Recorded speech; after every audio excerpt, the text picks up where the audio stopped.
Bismillahirrahmanirrahim. Assalamualaikum warahmatullahi wabarakatuh. Nama saya Indra Lestari dari kelas 7 APMA Universitas Bina Bangsa. Baik, kali ini saya akan sedikit menjelaskan mengenai kajian bidang-bidang filsafat dari mata kuliah Filsafat Pendidikan.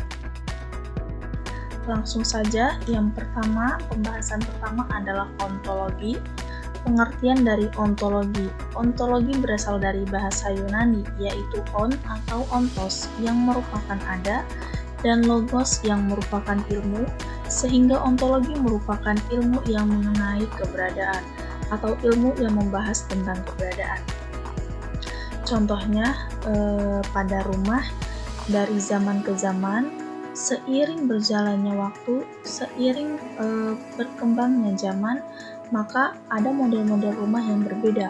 Model rumah yang sebelumnya seperti A dan model rumah sekarang karena mengalami perkembangan zaman atau perkembangan ilmu, maka model-model rumah yang sekarang adalah lebih bagus seperti rumah susun dan apartemen. Kemudian ada aspek ontologi. Aspek ontologi dari ilmu pengetahuan tertentu hendaknya diuraikan secara metodis.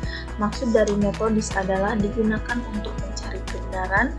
Kemudian sistematis. Sistematis itu merupakan suatu usaha untuk merumuskan sesuatu dalam hubungan yang teratur sehingga menjadi utuh. Kemudian ada koheren, rasional, komprehensif, dan universal atau menyeluruh.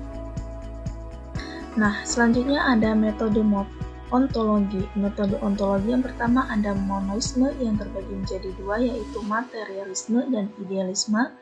Kemudian yang kedua ada dualisme, yang ketiga pluralisme, yang keempat nihilisme, dan yang kelima ada agnostisisme. Metode ontologi yang pertama yaitu monoisme.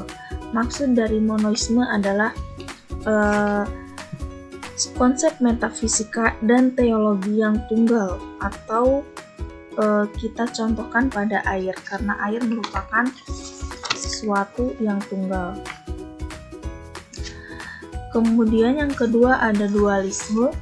Dualisme itu meyakini sesuatu terdiri dari materi dan jasmani, atau materi dan rohani. Contohnya pada kebaikan dan kejahatan. Karena di dunia ini tidak mungkin ada kebaikan doang, begitupun sebaliknya. Pasti ada dua yang saling berkaitan. Kemudian yang ketiga ada pluralisme. Pluralisme itu merupakan jamak atau lebih dari satu macam kebenaran. Kita contohkan dilihat dari segi agama, suku, dan ras, pasti suatu kebenarannya bermacam-macam. Kemudian yang keempat ada nihilisme. Nihilisme ini menganggap semuanya akan kembali dalam bentuk awal. Contohnya pada kehidupan, pada manusia berawal dari tanah dan pasti akan kembali ke tanah. Itu adalah nihilisme. Kemudian yang kelima ada agnostisisme. Agnostisisme ini tidak boleh satu unsur, minimal dua unsur. Selanjutnya ada epistemologi. Epistemologi berasal dari bahasa Yunani, yaitu epistem dan logos. Epistem yang berarti pengetahuan atau knowledge, dan logos yang berarti teori.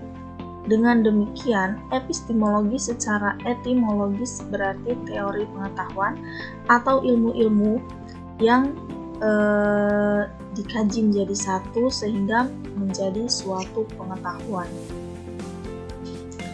Selanjutnya ada aliran-aliran dalam epistemologi, ada rasionalisme, empirisme, realisme, kritisisme, positivisme, skeptisisme, dan pragmatisme. Nah, aliran yang pertama ada rasionalisme. Tokoh dari rasionalisme ada René Descartes, Spinoza, dan Leibniz. Lalu apa sih rasionalisme? Rasionalisme adalah semua pengetahuan bersumber dari akal pikiran. Jadi semua pengetahuan bersumber dari akal pikiran kita sendiri. Selanjutnya ada empirisme. Tokoh empirisme ada John Locke. Maksud dari empirisme itu semua pengetahuan manusia diperoleh melalui pengalaman indera, baik dari indera mata, yaitu bisa melihat, kemudian indera hidung, indera mulut, dan sebagainya.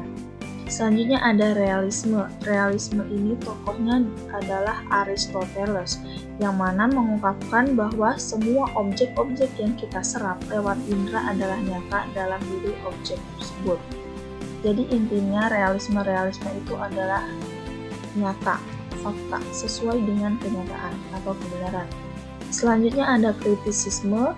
Tokoh dari kritisisme itu ada Immanuel Kant, yang mengungkapkan bahwa akal menerima bahan-bahan pengetahuan dari empiris. Selanjutnya ada positivisme, yaitu tokohnya adalah Auguste Comte, yang mengungkapkan bahwa perkembangan pemikiran umat manusia dapat dikelompokkan menjadi 3 tahap, yaitu tahap teologis, metafisis, dan tahap positif. Lalu apa sih tahap teologis? Nah, tahap teologis itu suatu yang mencari pemecahan persoalan dengan mencari persoalannya melalui Tuhan-Tuhan atau dewa-dewa. Selanjutnya ada tahap metafisis, yang mana tahap metafisis ini berkaitan dengan proses analitis dan realitas. Intinya sesuai dengan real, fakta, kenyataan. Selanjutnya tahap yang ketiga dari tahap positivisme adalah tahap positif. Nah, tahap positif ini satu-satunya pengetahuan yang valid dan fakta. Selanjutnya ada skeptisisme. Skeptisisme itu adalah tokohnya René Descartes, yang mengungkapkan bahwa indera adalah bersifat menipu atau menyesatkan. Selanjutnya ada pragmatisme, yaitu tokohnya C.S. Peirce dan William James. Beliau berdua ini mengungkapkan bahwa tidak mempersoalkan tentang hakikat pengetahuan, namun mempertanyakan tentang pengetahuan dengan manfaat atau guna dari pengetahuan tersebut. Selanjutnya ada aksiologi. Aksiologi berdasarkan dari bahasa Yunani, yaitu aksiologi berasal dari kata axios, yang memiliki arti nilai, dan logos yang memiliki arti ilmu. Dengan demikian, aksiologi adalah ilmu tentang nilai. Nah, ilmu tentang nilai maksudnya adalah cabang filsafat ilmu yang mempertanyakan bagaimana manusia menggunakan ilmunya. Jadi, yang ingin dicapai oleh aksiologi ini adalah hakikat dan manfaat yang terdapat dalam suatu pengetahuan tersebut. Dalam aksiologi, nilai menjadi fokus utama. Nilai dipahami sebagai pandangan, cita-cita, adat, kebiasaan, dan lain-lain yang menimbulkan tanggapan emosional pada seseorang atau masyarakat tertentu.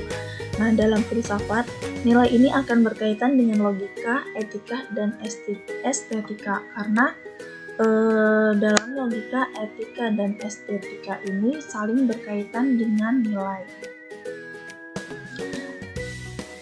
Selanjutnya ada logika. Logika akan membantu manusia dalam menempuh jalan yang paling efisien dan menjaga kemampuan yang salah dalam berpikir. Dengan kata lain, orang dapat berpikir secara benar.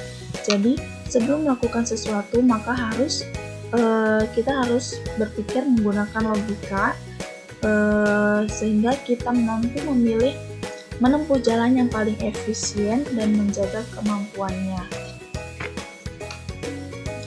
Selanjutnya ada etika. Tujuan dari etika adalah agar manusia mengetahui dan mampu mempertanggungjawabkan apa yang ia lakukan. Jadi etika orang berilmu ini insya Allah bisa memilih yang baik, sehingga kita mampu mempertanggungjawabkan apa yang kita lakukan tersebut. Selanjutnya ada estetika. Estetika akan dikaitkan dengan seni, karena estetika lahir dari penilaian manusia tentang keindahan. Lalu, untuk apa filsafat ilmu itu digunakan? Nah, filsafat sebagai kumpulan teori digunakan untuk memahami dan mereaksikan dunia pemikiran. Jadi, kita harus digunakannya untuk memahami sebuah pemikiran tersebut. Yang kedua, sebagai pandangan hidup. Dan yang ketiga, sebagai metodologi dalam memecahkan masalah. Jadi, kesimpulannya adalah setiap jenis pengetahuan selalu mempunyai ciri-ciri yang spesifik mengenai apa atau ontologi, bagaimana atau epistemologi, dan untuk apa atau aksiologi pengetahuan tersebut disusun. Ketiga landasan ini saling berkaitan, baik ontologi, epistemologi, dan aksiologi. Nah, ketiga landasan ini saling berkaitan. Kenapa? Karena ontologi itu ilmu terkait dengan epistemologi ilmu, dan epistemologi ilmu terkait dengan aksiologi ilmu, dan begitu pun seterusnya. Mungkin itu saja yang dapat disampaikan, kurang dan lebihnya mohon maaf. Wassalamualaikum warahmatullahi wabarakatuh.